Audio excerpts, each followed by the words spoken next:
నా పేరు కల్లూరి పెంచలయ్య యానాది, యానాదుల సంక్షేమ సంఘం రాష్ట్ర అధ్యక్షుడు.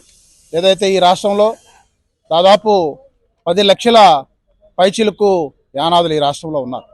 ఏదైతే ఎస్టీ జనాభాలో 20% జనాభా ఉన్నటువంటి యానాదులకు నేటికి అన్ని రంగాల్లో అన్యాయం జరుగుతూ ఉంది. ఆర్థికంగా అన్యాయం జరుగుతూ ఉంది, సామాజికంగా అన్యాయం జరుగుతూ ఉంది. అదేవిధంగా ఇతర విద్యా సమస్యల విషయంలో, ఉపాధి విషయంలో, ఉద్యోగం విషయంలో అన్ని విషయాల్లో అన్యాయం జరుగుతూ ఉందనేటువంటి విషయాన్ని సందర్భంగా మేము తెలియజేస్తా ఉన్నాం. ఈ నేపథ్యంలో ఏదైతే గౌరవ సుప్రీంకోర్టు జడ్జిమెంట్ ఇచ్చింది ఆగస్టు 1వ తేదీన, రాష్ట్ర ప్రభుత్వాలు ఎస్సీ ఎస్టీ వర్గీకరణను చేసుకోవచ్చు అని చెప్పి గౌరవ సుప్రీంకోర్టు జడ్జిమెంట్ ఇచ్చింది.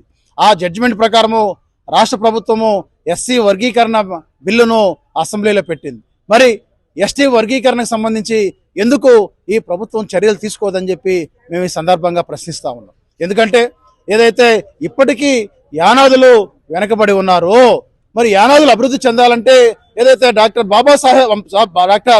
బాబాసాహెబ్ అంబేద్కర్ గారు రాసినటువంటి రాజ్యాంగ ఫలాలు అందరి కారణంగా ఏదైతే యానాదులు ఇప్పటికీ వెనకబడి ఉన్నారు. ఏదైతే గిరిజన తెగల్లో అభివృద్ధి చెందినటువంటి జాతులు ఏదైతే యానాదులకు రావాల్సినటువంటి రిజర్వేషన్ ఫలాలన్నిటి కూడా అనుభవిస్తూ ఉన్నారు.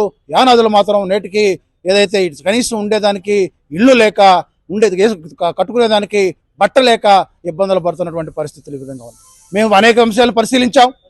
ఏదైతే విద్యా సంస్థల్లో సీట్ల విషయంలో అన్యాయం జరుగుతూ ఉంది, ఉద్యోగాల విషయంలో అన్యాయం జరుగుతూ ఉంది, ఉపాధి విషయంలో అన్యాయం జరుగుతూ ఉంది, రాజకీయంగా అన్యాయం జరుగుతూ ఉంది. మరి ఇన్ని విధాల అన్యాయం జరుగుతున్నప్పుడు మరి యానాదుల అభివృద్ధి ఎట్లా సాధ్యమవుద్దని చెప్పి మేము ఈ సందర్భంగా తెలియజేస్తా ఉన్నాం.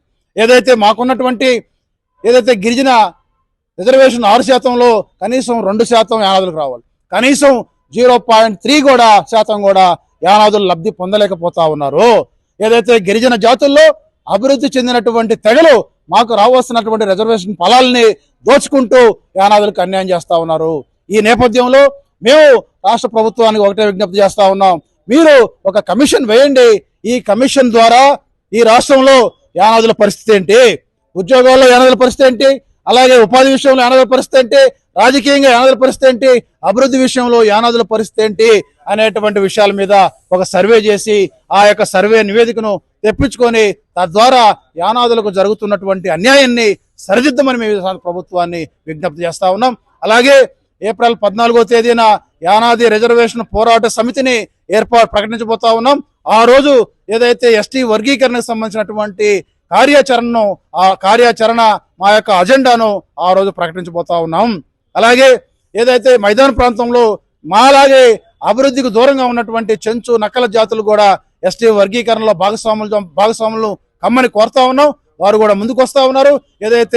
ఏదైతే గిరిజన జాతుల్లో వెనకబడినటువంటి యానాదులకు వర్గీకరణ ద్వారా మాత్రమే న్యాయం జరుగుతుందని చెప్పి మేము నమ్ముతూ ఈ యొక్క ఎస్టీ వర్గీకరణ భేరీ ఉద్యమాన్ని ప్రారంభించాం.